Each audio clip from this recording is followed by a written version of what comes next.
obviously, I've worked very closely with you and Leanne, actually, since I've been here with this pandemic and everything. Basically, everything runs through the two of you operationally, and Dan and Brenda, right? So, which is why I've got the four of you coming on. So, I'm going to ask you some same but some different questions that I asked Mrs. Shipman. Okay. So the first one, how about for people who don't know who you are? How long have you been at Whitman, and why did you choose Marcus Whitman? I have been at Marcus Whitman for 12 years. And at the time when this position came available 12 years ago, I was doing Romulus in Seneca Falls, and I'm a Penn Yan girl. So when this position opened up, I was anxious to get closer to home. Plus, Whitman had a wonderful reputation about being a great place to work, and I was really excited to be here. Yeah. Still excited to be here. Yeah, well, we're excited to have you. That's for sure. What made you choose food service as a career?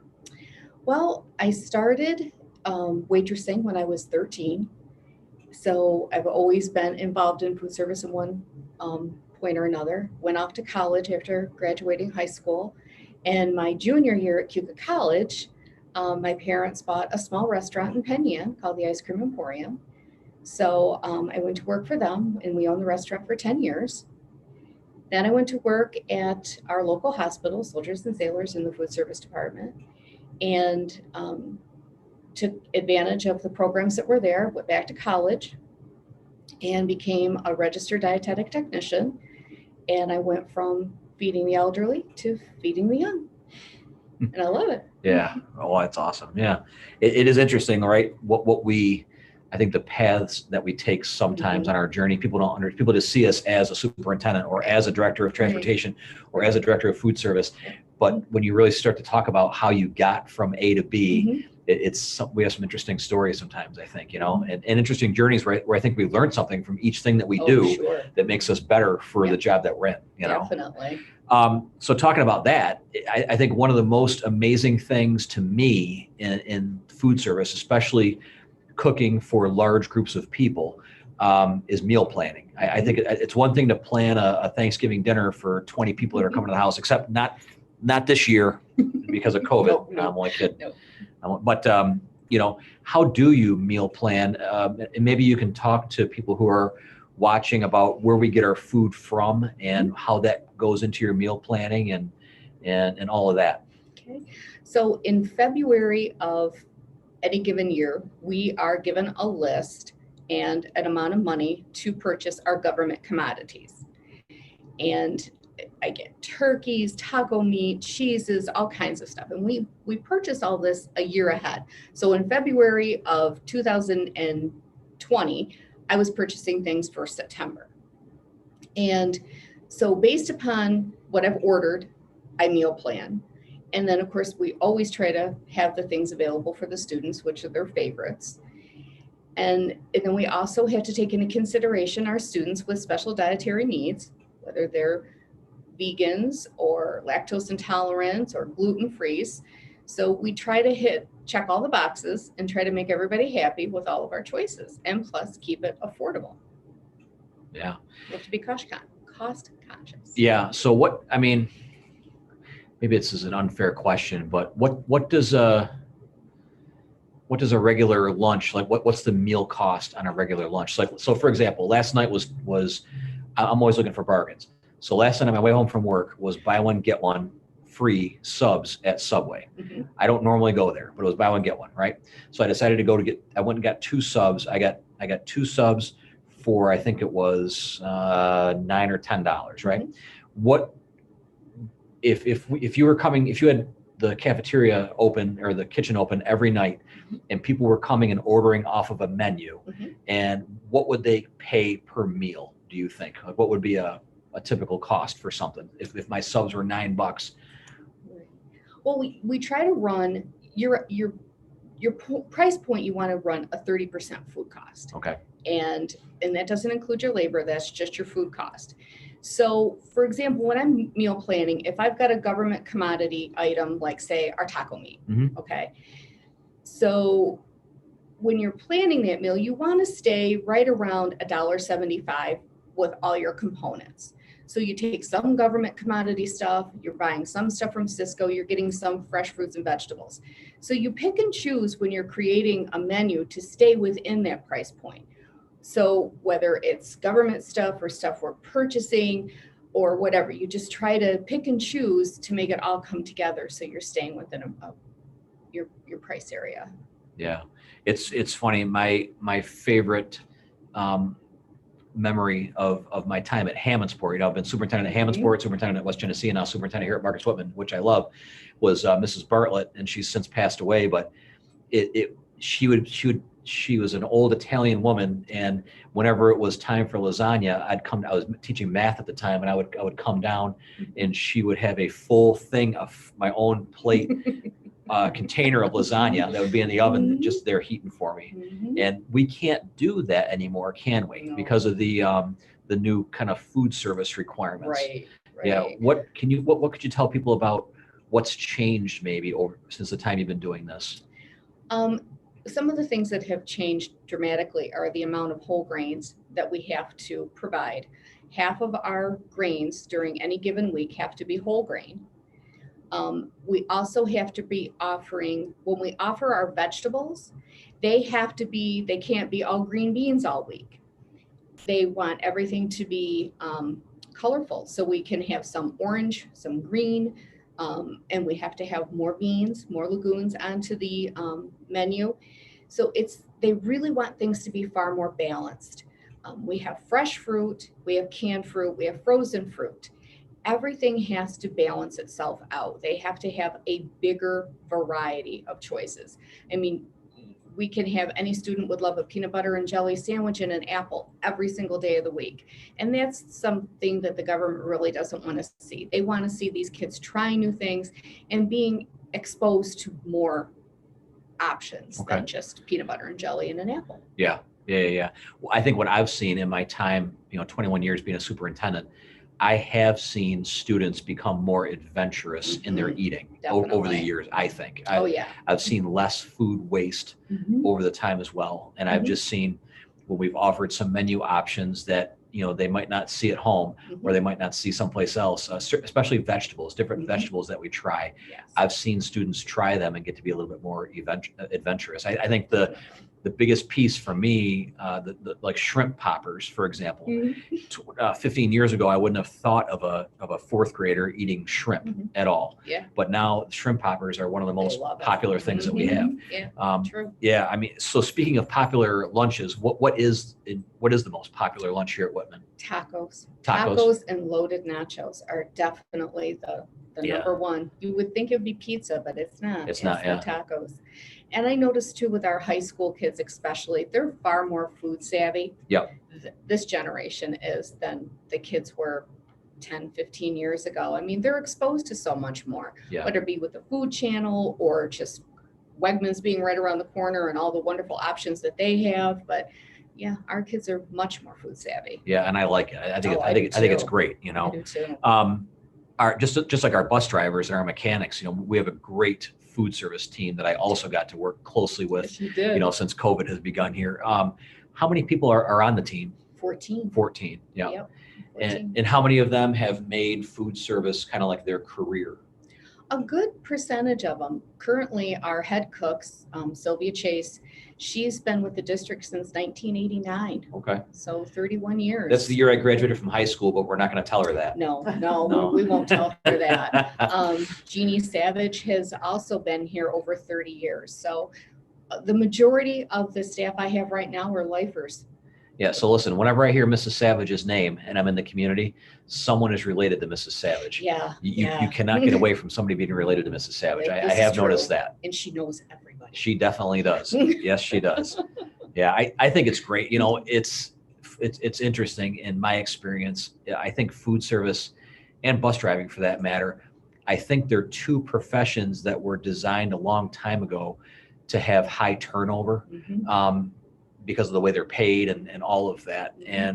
But I really feel like many food service workers make a career out of that, just as many bus drivers do. A lot of bus drivers, it's their second or third career sometimes, but many of them stay for a long, long, long time. And a lot of them that I have are live in the district. Yeah, which is great, Yeah. which is, They went to school here. yeah, which is awesome Yeah, too. same thing with most of my Mhm. staff. They've either graduated here, their And children we- have and gone we share here. staff. Yeah. Yeah, we do share Yeah. staff. Yes. Couple last questions here, and one of them I think is really important, especially during COVID and with people struggling right now. Mhm. Can you explain in the simplest terms possible how someone qualifies for free or reduced lunch, and also how it's kept confidential, Mhm. and also how, if someone does qualify, how that helps everybody else if they do sign up for free reduced lunch? Sure. There's a few different ways you qualify for free or reduced lunch. There's the paper application that comes into our district calendar that you can fill out, and that's based upon income. There's guidelines that I'm given each year, and they change for how many people are in your household to how much your gross income is. So you fill that out, it comes to me, I process it. The other way is if your family receives SNAP or Medicaid, you're directly certified through Albany, and I download a file monthly, and that goes into our computer system. Everything is kept confidential. When your students come through the lunch line and they punch in their number, or now that they use the scanner with their ID cards, Right. it comes up onto the computer screen and nobody knows. The cashier doesn't even know who's free and reduced. And certainly the students behind them don't know either. It's very, very confidential, just for privacy reasons. Yep. and all of that. And the advantage for filling out the applications and being on a direct certification file is one of the first questions when anybody within the district is trying to do a grant, I get the phone call. What's our percentage of free and reduced? Because anything for that, we have to be over 50% to qualify for anything. So the more we have on free and reduced, the better for the district. Yeah, and that's a great point. What is our current district-wide free and reduced lunch percent? 53%. So it's 53%. And so I think for people who are watching who maybe have friends in Penn Yan or other areas where that free and reduced lunch percentage is higher, I think there's some confusion out there. There are EBT cards that some people qualify for, and that really does depend on who is a direct application. So Correct. Albany, their name is on the list that we get from Albany, and there are some communities where there are far more people who get that than others. And so Whitman at 53% is high, but it's not as high as some of our neighbors. Correct. And that's why if you have a friend in a different school district who maybe got an EBT card and you didn't, that might be a reason, right? Right. Or it just might be that it's delayed in getting there. That's true too. And there's two different percentages. So when I say 53%, I'm factoring in the paper applications we have along with the direct certification file. So when we looked at just the families that qualify for the direct certification, we're at 32%. And to be able to qualify for the CEP or Community Eligibility Provision Program, we have to be at 40% to be able to even qualify for that. And Whitman isn't there yet. Yeah, and unfortunately, I think we're going to be creeping there once more families are, as we keep working through COVID, and everybody's kind of struggling. Right. We may get there. So that is the reason. It's not that we haven't done anything or the county hasn't done anything. It comes down to percentages, and right now we're just not where we have to be to have the entire school district qualify. Right. So yeah. But the USDA has allowed for until June 30th of 2021, all students will be receiving free breakfast and lunch. Yeah, which I think is just absolutely huge. Absolutely huge. Yeah. So last kind of question, what's been your biggest takeaway from the pandemic? Never take a single hug for granted. I'm a hugger. No, that's so true. That's tough. But just sitting back and watching how everybody came together with Leanne and Dan and you and my little COVID crew, because I had 7 and they were my COVID crew, and we just all pulled together. Our community meals, our board members. It has just been overwhelming, the support and just what we've been able to do for this community and what the community has given back to us. We had a purpose. Yeah. To be able to get out of bed every day, we had a purpose because we were helping people. Yeah. So, Yeah. yeah. I think one of the things that people don't realize is when we were in the spring and summer and we did the grab and go breakfast lunch, Mhm. that's one thing that got subsidized kind of by the Mhm. government and kind of helped us. But those dinners that we did were completely on our Yes, it own was. and at our own expense. And we were so happy that the community was so supportive that it cost us, I think it was $17,000 to to offer the grab and go dinners to families, Yeah. and we were able to get that money back in donations It was to break huge. even, which was absolutely huge. It was. Not every community does that. There's no question No. about And that. we had such an outpouring from different businesses that would do any donations, whether it be food or to-go containers or just anything. It was wonderful. Yeah, It was just yeah. wonderful. So one of the things that as we conclude Mrs. Woolston's kind of interview here, I wanted to thank you, and I wanted to thank Mrs. Shipman, just because you're available all the time. You're thinking about what's best for kids and our community all the time, right? And so I want to let Mrs. Woolston kind of let the cat out of the bag here for the first time. One of the things that we like to do is we like to give back Yes, we do. whenever we can. And you heard Mrs. Woolston kind of talk about government food that we get. And we also, I want to put in a big thank you to Freihofer's, to Dudley's, Yes. and to all the other places, Sloth Electric, to Western Food Link. Farms. Yeah. Mhm. Everybody, right? Mhm. Tommy and Farm, everybody that's helped us. And so one of the ideas that Carla had as a give back, which I thought was just amazing, and I jumped on board immediately, and I know Mrs. Shipman will too. I'm not going to let the cat out of the bag. I'll let Mrs. Woolston do it, but we're going to be happy to sponsor something, Mrs. Shipman and the rest of us and I. And Mrs. Woolston, what is that? On Thursday, November 12th, we are going to do a community Thanksgiving dinner. Much like our community dinners that we did from April to June, you'll be able to pull up and we will have a nice Thanksgiving meal ready for the community. We're going to have a sign-up sheet so we know how much to cook, but Thanksgiving is going to look a little different this year for everybody and for even our students that are in school, and I really wanted to do something for the community. Yeah, so which I think is awesome. So what we're going to do, we'll have a sign-up sheet that's going to come out here pretty soon. I talked to Mr. Sealing yesterday. Everybody knows Mr. Sealing. He's going to be the person that's going to help us with traffic.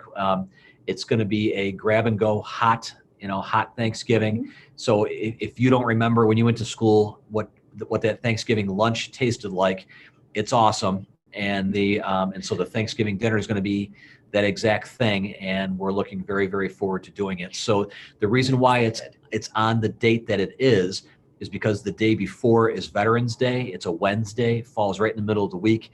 So we're going to do some cooking when the kids aren't here, do some prep, get everything ready so that on Thursday, right after school, we can start rolling things out to you in the community. So we'll give you some more information, but just like all the ideas that Leanne and Carla have, another winner, another grand slam. So it's pretty awesome. It's not going to be a chicken dinner. It's going to be a turkey dinner. Turkey dinner, exactly. So yeah, so thanks to Freihofer's, we've got a lot of stuffing that we have. We've got the turkey, we've got all kinds of stuff coming. So it'll be Tommy's is going to help us with the potatoes. We'll have mashed potatoes and stuffing, and we're going to make blueberry cobbler for dessert, and turkey and gravy, all kinds of good stuff. Yep. And if we can organize it, and I'm sure we will, we have great partners with the Rotarians and also the Lions, helping us to maybe do some deliveries to some of our senior citizens and shut-ins who won't be able to make it up here to get it. So we're looking at it being a real community event.